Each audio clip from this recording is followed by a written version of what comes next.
limit your consumption of media, both traditional and social. And the reason why you want to limit your consumption of media is because this is your input. This is the shit that you have no control over.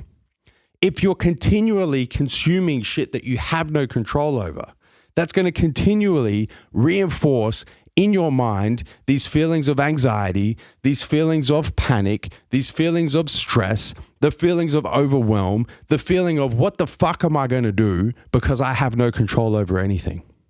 Which is why it's very important before you even look at actions that you can do, before you even look at mindset, before you even look at how you react to information coming in, that you start to put limits on that information coming in. You need to turn that tap off, the tap of information flowing in from both traditional media and social media.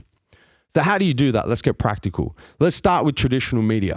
The first thing you can do is turn the fucking TV off.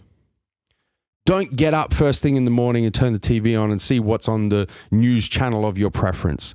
Don't watch TV as the last thing before you go to bed and see what is being reported from the media outlets or what the most recent political update is. Turn the TV off. Limit the amount of time that you're watching traditional media on the television.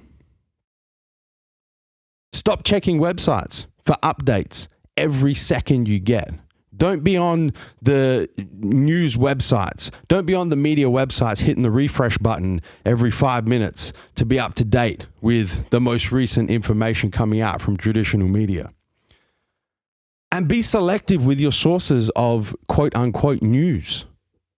You got to remember, guys, commercial media outlets have their own agenda. Attention drives sales. And they're trying to do anything they can do to hold attention at the moment, which leads to irresponsible journalism for the most part. So be very selective with what websites you're going to, what TV channels you're tuning into when you're tuning into those TV channels.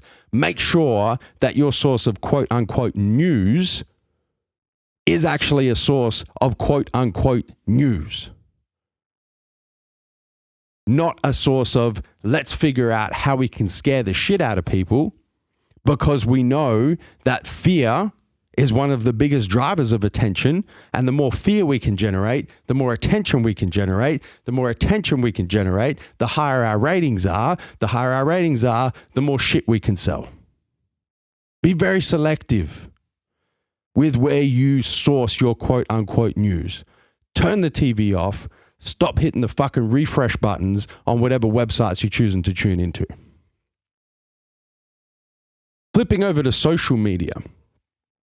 Now, I have a little bit of a contradicted position on social media. And the reason for it is because at the moment, a lot of the world is in lockdown. A lot of the world is in isolation. We can't go and see our workmates, our colleagues, our friends, our family even, especially the oldies in our family. And for a lot of us, social media is really the one thing that's keeping us socially involved with each other. So when it comes to social media, as opposed to traditional media, my advice is not to turn social media off. Traditional media, turn the fucking TV off, stop visiting the websites, be selective with your sources of news. When it comes to social media, my advice is to keep social media open. Keep connected to the people that you want to keep connected. But turn up your filters a little bit. If there's people in your feed who are catastrophizing everything, who are being highly emotional, who are leaning into the fear-mongering, who are broadcasting the fear-mongering, just hide them. Just hide their stories. Hide their profile posts. You don't have to block them.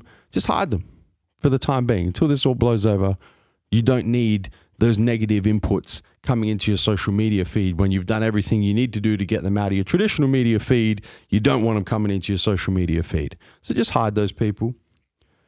If they're notorious at spreading fear and negativity, block those motherfuckers. Get them out of your stories. Get them out of your profile feeds. You don't need the negativity and the fear coming in through your social media feeds.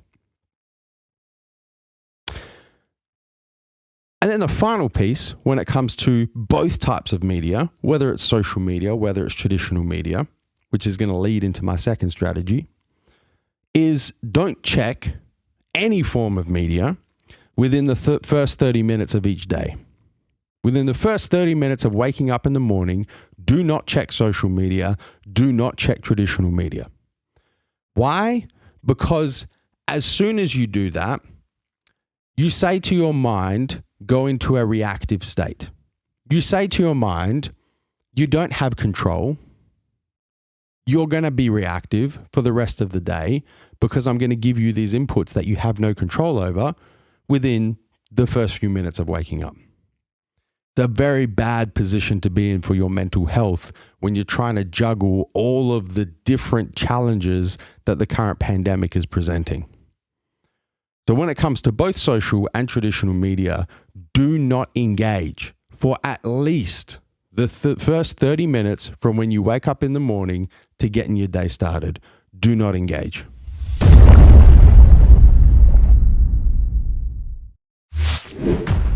Thank you for tuning into this video. We hope you enjoyed watching. Don't forget to check out our latest upload and our recommended video, and be sure to subscribe to the Massive Joe's YouTube channel to stay up to date with all of our latest uploads.